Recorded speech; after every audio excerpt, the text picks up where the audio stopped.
Well, good morning. It's the last Sunday in June, and the Michigan House of Representatives is taking a break for a few weeks. But there are still a number of major issues that need to be resolved. We'll talk about what they are and how our guest feels about them as we welcome State Representative Scott Dianda to the Ryan Report. It all starts right now.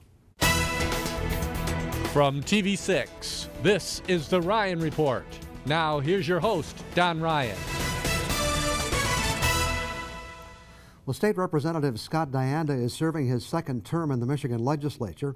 He represents the 110th House District, which includes Baraga, Gogebic, Houghton, Iron, Keweenaw, and Ontonagon counties, as well as Powell and Ishpeming townships in Marquette County. Dianda previously worked as a transportation maintenance worker for the Michigan Department of Transportation after owning a small retail store in Calumet. He also served as the president of Calumet Village. Representative Dianda serves as the Minority Vice Chair on the House Regulatory Reform Committee and serves on the House Committees on Energy and Transportation and Infrastructure. Representative Dianda is our guest this morning. Welcome to the Ryan Report. Well, thank you, Don. Pleasure to be here with you today. Really nice to have you. You have an interesting history. You were in the retail business. You were in the transportation sector. You also represented, I believe, some union employees in that sector. Tell us a little bit about your background. Well, you know, it's very interesting, the different jobs I've had, and I think that that's kind of what makes us all, as different legislators from all walks of life, to be able to go to Lansing and represent our districts, to be able to have that diversity. And, you know, I have had a very different background. I came out of private sector. I also worked for the state of Michigan. I was also a sales representative at one time for industrial equipment. And I also represented 5,200 people across Michigan in all 18 state departments. So that really gives me a little bit of a diverse background that a lot of people don't have the luxury of enjoying. And that's good. That's important, as you say, for people to have a diverse background as they approach these issues. Let's talk, I know there are some legislative issues that you're concerned about going forward, but let's look back for just a second. The state has approved the budget, the governor signed it. Give me your overall reaction to the budget that was approved. Well, my reaction to the budget that was approved was something that I think we should have had a little bit more discussion on certain parts of the budget. I think that that's always my opinion on that, and that's why I voted against the budget, because I'm very much always under this impression that I think we should take a look at a budget individually by department, because I think there's a lot of things that we could do. And with the state budget, if we could be able to focus on a lot of areas where a lot of us on both sides of the aisle think there could be improvement, I think that it would be a better budget, and there may be things that we could do more fiscally responsible for a lot of things. Unfortunately, it becomes more of a political process, doesn't it? It does. Than a real true management process. Correct, because when we're in private industry and we're in private sector, we take a look at every aspect of how we run our business. And if there's an area where you can improve on, you take the time to be able to go through that budget and you look at it individually. That's something we don't have the luxury at in Lansing anymore, because the time that would probably take us another month or 2 months to go through every state individual budget and look at it and have that discussion and vote that individual state budget per department up or down, it would take us more. It would take us more time. But I really believe strongly that it would be better for the total budget, and it would be better to take a look at how we could spend that money more wisely, and we could scrutinize, why the people sent us down there to have legislative oversight. Let's talk about a couple of the issues that were a little bit controversial. One is the fact that funding has been removed from the Economic Development Organization, as well as the Film Incentive Office. What about those changes? Well, that was something that I strongly voted against getting rid of, because for one thing, films in Michigan I felt was a good industry that we could have moved forward on. I think that we start looking at a lot of these super movies that are created and some of these new comic book movies that have popped up in the last 10 years. There's sequel after sequel, and these things take on an economic development of themselves. So I think that sometimes we're short-sighted about cutting $50 million out of film credit incentives, because actually, how much is it going to be bringing back to Michigan? I had a tour down in Pontiac where they took old General Motors buildings and they made investments in there, and we had a lot of people in and out of there working from all over the country. And I think that when we look at the upcoming Batman Superman movie that everybody's talking about that's coming in 2016, I think that we're going to see probably many more sequels on that. So I think that, prior to that was shot in Michigan. It was a Michigan-based idea. And I think that we kind of lose a lot of opportunities on that. And I think that also, I always really like to have the executive of the state of Michigan, Governor Snyder, to have some tools in his box to be able to attract new business. And I think with the MEDC, I think they have an opportunity there sometimes to attract other businesses from other states by giving them some incentives. I think any executive that runs a corporation or the state, in that matter, in the governor's chair, needs to have those tools to be able to attract people. And even though Michigan has really made a strong comeback, we really still have a long way to go as far as creating jobs in this state. It is. That's my number one issue when I go to Lansing. When I look at legislation all the time, I look at it in that manner. How many more jobs is this bill going to create? What is this going to do for the UP and the 110th district from Marquette over to Wisconsin? That's my key thing all the time is, what are we going to do for jobs? Because that's ultimately what it comes down to, that our people are working, they got money to take care of themselves and make a future for their children. One of the other issues was the impact this would have the budget on the earned income tax credit. And some people have made the point that, while legislators have argued against raising taxes, in a sense they've kind of raised taxes on the lowest income people in the state. Is that a fair criticism? I think that's a fair criticism, Don. When we look at $145 million that's going to be taken out of the state economy on that aspect for a lot of people, and this is something that, hit home to me very personally up here. I mean, I talked to so many of our folks that, they're working 2 jobs. I mean, both family members in the house are working sometimes 2 seasonal jobs, and they're just really struggling. And a lot of times they're getting back $145.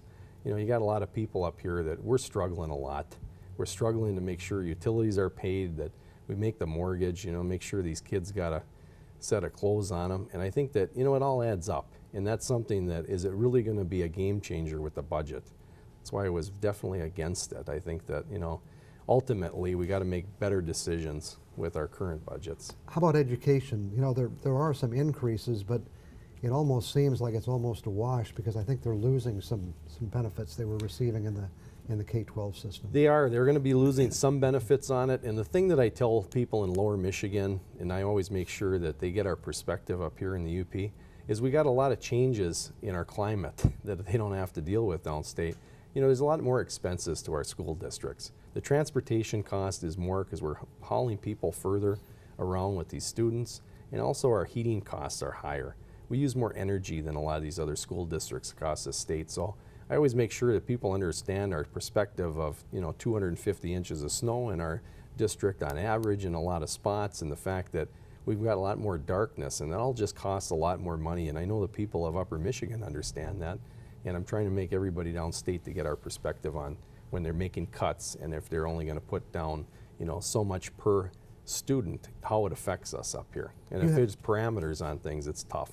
You have higher education in your district. Do you feel the state is providing adequate support for the state-supported schools? Well, I think that it could be better. It could be a lot better.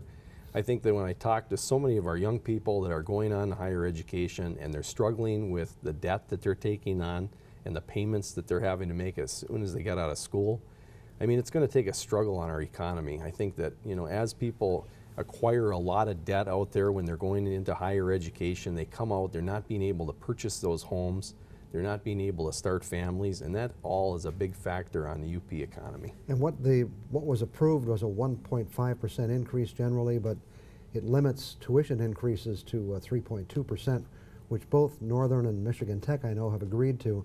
Correct. But Eastern Michigan is going to raise their tuition something like 8.7%, kind of a, I don't know, slap in the face, I guess. Yes, it is. And I'll tell you, I think that that's one of the biggest challenges that we have as legislators in Michigan, is that we have to get that funding under control, and we got to have the opportunity for those folks, if they're going to take on the amount of debt that they're going to come out with, that they have job opportunities.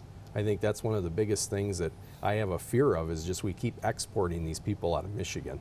We got to have a business climate in this state that are going to be able to have people that are going to be able to stay and pay off this long-term debt that they're involved in. I've got a lot more questions. We'll get to those in just a couple of minutes. Back with more on the Ryan Report after we take this break.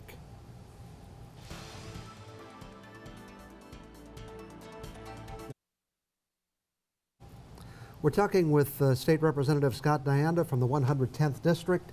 Let's get back on roads a little bit. The budget does include some money for roads, but doesn't really solve the road problem, does it? No, it does not, Don. In this current budget, we're looking at about $400 million that's going to be appropriated. And we start looking at 83 counties, and so much just as infrastructure that has been neglected, over time because we just haven't been able to put the resources into it. I think that we need a big infusion of money, and this is going to take something that we are hopeful that we're going to see the Senate this coming week come on a plan and come up with something to the $1.2 or $1.5 billion a year. So we need to have that influx of money. So you're waiting for the Senate to come up with some ideas? Yes, we are. I was on a special committee appointed by the Speaker of the House, and we went through a lot of different scenarios on it. That's where a lot of the cuts came from in the Pure Michigan campaign as far as MEDC. And we're just really hopefully optimistic that they come up with something and we get called back into session. Because I've been on the Transportation Committee last session and on this session, and I'm on the new committee, and I very much have a background with the Department of Transportation and working there for 9 years and did maintenance, direct maintenance forces, and we need to get these things done.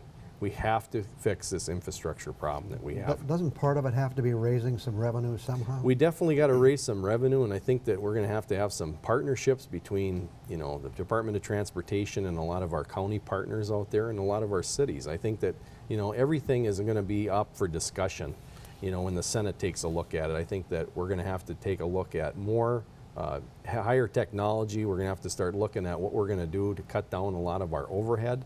And I think that that's the key thing, is to get people on board, because we need 28 people to vote for it in the House, and we need 28 in the Senate to get this out. And that's the math. That's what it comes down to. We got to get people to be able to look at this program and get a good program moving forward, and we have to come up with a new funding source. Let's jump ahead to big box stores. You put forth some legislation. What are you hoping to accomplish? Well, what I'm hoping to accomplish with this is my bill was 4681. And what I want to have happen is the discussion that starts on this. I've been a private sector person. I had a retail business. I was a member of the Chamber of Commerce. And Don, I felt very strongly about being a good neighbor and being a good business owner in my community of Calumet Village. I always made sure that I paid my taxes. I always made sure that I was involved as a member of the Chamber. And what happens with these big box stores is that they want to have a pass on being our community partner. And while they're not paying their taxes, the rest of us are going to have to make up the difference. So my legislation would be able to simply allow the local level of government be able to collect a user fee on the cost of the services provided. Because anytime anybody calls for police protection or fire protection, they have to respond. It doesn't matter if you're getting a pass or not on your taxes. And I strongly have had this conversation with Chamber members across the state, that the fact is, it's very simple. We ultimately have X amount of cost to run these local communities, and everybody got to pay their fair share. I think it's a tax fairness issue. Do you think your bill has a chance of getting through the legislature? Well, I tell you what, it's like everything. It's a point of discussion on every type of piece of legislation that I offer or my colleagues offer up. I think that we do have a shot at doing it, because I think public opinion out there is going to get to the point that, are they going to come back to us as the residents to raise taxes because we can't provide service? But at least we're getting attention on this issue, right? And that's exactly what I wanted to do. I fully support my colleagues, Representative Kivala and Representative McBroom and Senator Casperson. They have been diligently working on trying to close that loophole with the tax tribunal. But this is something that is on the other end of it. This is immediate for collecting the fair share. Okay, we have to take one more break. We'll be back with State Representative Scott Dianda in just 2 minutes. Thanks.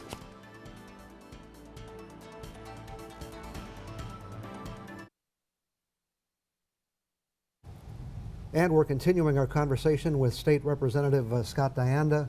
Electric energy, as I've said on some previous shows, we kind of dodged a bullet this year with a potential large rate increase, but there are issues ahead in providing power for Upper Michigan. You've passed some legislation. What are you hoping to accomplish? Well, what I'm also hoping to do, Don, with my House Bill 4683 is start a discussion about the UP and the state of Michigan for our future growth and expansion of business. I think that there's something that I kind of modeled part of this legislation after our governor's initiative of regional prosperity zones, because I think that's important. There's a lot of things happening across the state of Michigan, especially in the UP. We got a lot of new industries with the mining interests that are going to want to come up here and do business, just like we see in Marquette County with the Lundin operation.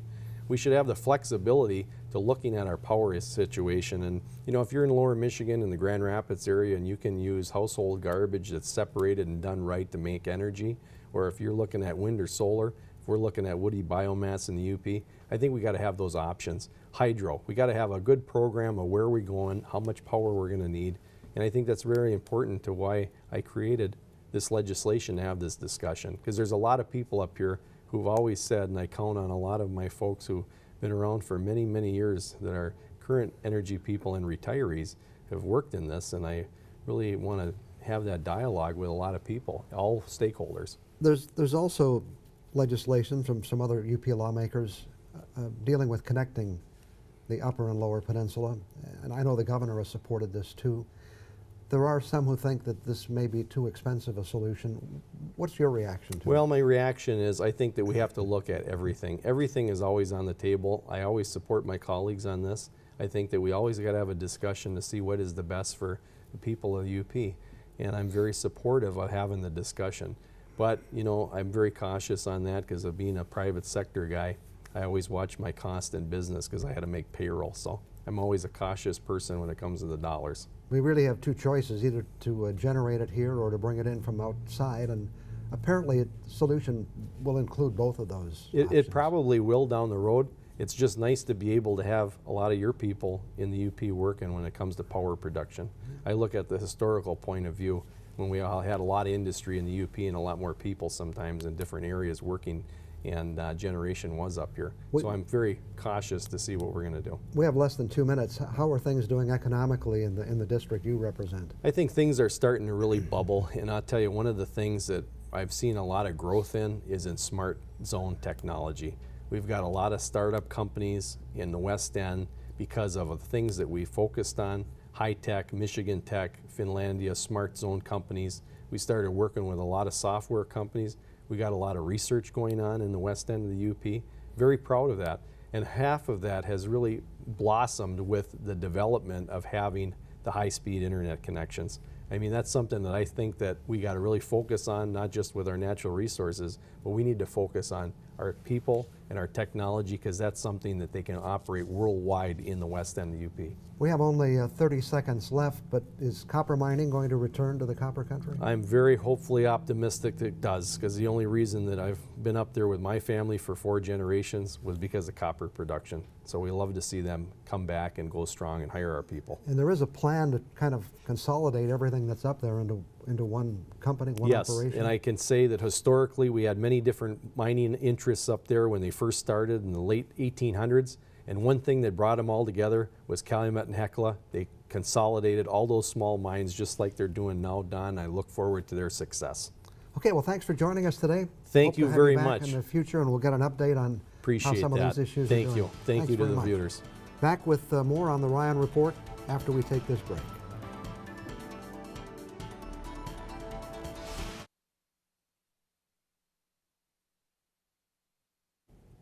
You know, I've loved television since it first arrived in Upper Michigan with TV6 in 1956. Back in those days, I spent many an hour with my eyes staring at a black and white picture on a 17-inch screen. As I grew older, my viewing became a little more discriminating. News and sports were always a favorite, but when it came to entertainment, I loved what we have come to call the situation comedy.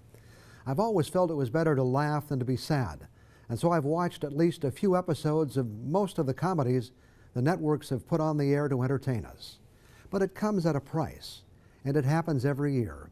A group of people who seem to be almost part of our family just disappear, never to be heard from again. It's the death of a TV situation comedy. For months and sometimes even years, this group of people has been coming into our home.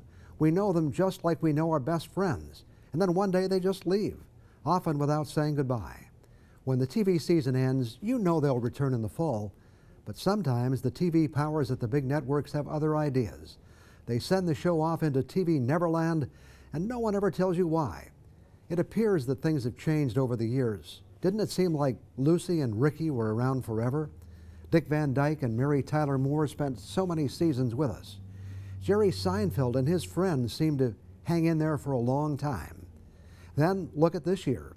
Almost all of the new comedies came and went while the season was in progress, and at least a couple of shows in their sophomore year also bit the dust. Sometimes for the long-running shows, the networks give us some advance warning. They might even bring the story to a climax, and we get to move on, at least knowing where our friends are heading. But it doesn't always work out. So oftentimes they're just gone. Some networks seem to be better at this than others. NBC has written some classic endings. Maybe they've had more practice. The end of the Bob Newhart show when he was the innkeeper was a favorite of mine. Of course, that was on CBS, as was MASH, whose closing episode was one of the most watched in TV history. In any case, this is fair warning that some of your favorites will be back again this fall, but quite a few won't be. And we'll spend the rest of our lives wondering, what happened to those people we thought were our friends? Whatever happened to that nice family, or those crazy 30-somethings, or those wacky couples we thought we knew so well? Will they still be friends? Will that couple get married? I guess you'll have to write your own ending. And you also better be ready to get to know some new people who will show up on your TV screen this fall. And then most likely they will also disappear someday without so much as a goodbye. I'll be back to say goodbye in 2 minutes. Just about time to call it quits for another Sunday, but before we go, here are a couple of reminders. Each week our show is also available on the internet, and you can check it out if you want to. Go to uppermichigansource.com. The latest version should appear at about noon tomorrow. And if you have some thoughts you want to share with us, our email address is theryanreport@chesstv.com. If you have some thoughts about the show, just drop us a line. We appreciate State Representative Scott Dianda joining us this morning to provide some insights into issues that are still under consideration in Lansing. We'll be watching to see how they turn out. Right now, the Today Show is standing by and anxious to get started, so enjoy the rest of your day, and please join us next Sunday morning.